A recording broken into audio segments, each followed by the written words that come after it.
Hello, traders. FX Pip Collector here. Today is Tuesday, September 3rd, and I'm going to be analyzing the pound yen starting on the monthly, working my way all the way down to the 1 hour time frame for the full top down analysis.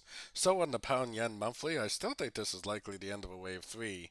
If it is the end of a wave 3, then most likely we're in a wave 4, which on the monthly time frame potentially could last 8 months to a year or more, which also should be very, very overlapping, probably taking us down to at least a 50% Fibonacci retracement before we make another push up for the wave 5.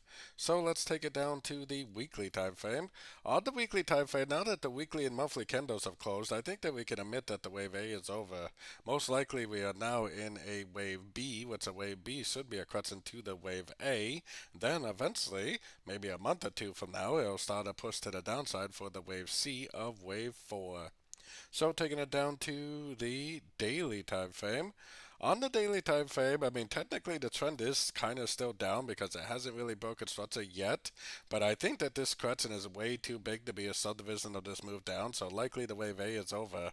I still think there's a chance that this could pop down a little bit, but I think it's going to end up being a correction to the uptrend.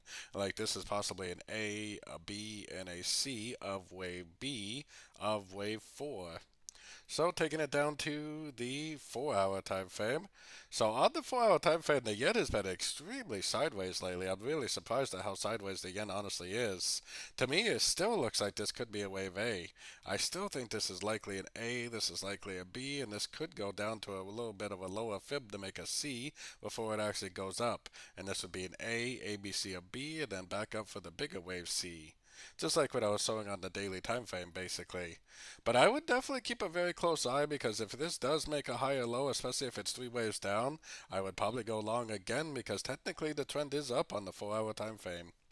So taking it down to the 1 hour time frame, this move down is very impulsive, so likely it's actually only a wave A or possibly wave 1. Eventually, we should get a pretty decent correction to this move, which hopefully will give us a wave B or wave 2 entry to go short. Then, while we're short, hopefully we can tell the difference between a wave C and a wave 3. We can learn and earn at the same time whether we're looking at a wave C or whether we're looking at a wave 3. If you know how the difference between, Fibonacci extensions for a wave 3 and a wave C, and you know how to tune the frequency of your time frames, you definitely should be able to tell the difference between a wave 3 and a wave C while you're short. If it is a wave C, you would exit your short and potentially go long for the continuation of the uptrend. If it really is a wave 3, then you would just hold on to that and just enjoy the profits and let the market just keep on pushing down. So don't forget to join my free Discord group, which is linked over here in the corner. And as always, thank you and happy trading.